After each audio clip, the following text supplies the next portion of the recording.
First, open the Registry editor, press Windows plus R, type Regedit, and hit Enter.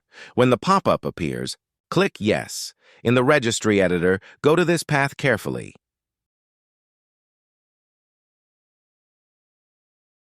Now, right-click on the Power folder on the left panel.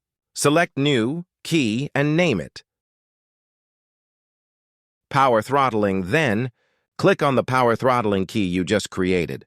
On the right side, right-click and choose New, DORD 32-bit value and name it Power Throttling Off next.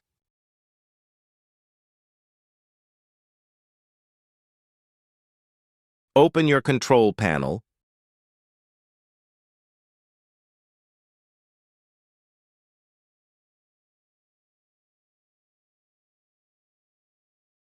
Go to Hardware and Sound, Power Options.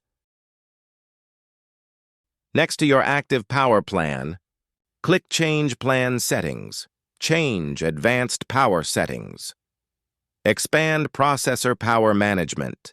And make sure both minimum processor state and maximum processor state are set to 100% for both on battery and plugged in. Click Apply.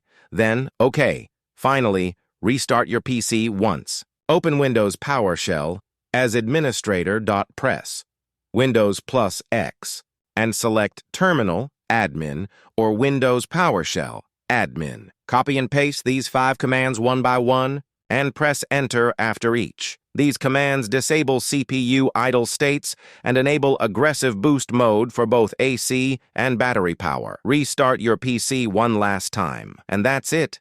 If this helped you, don't forget to like, subscribe, and comment. Thanks for watching.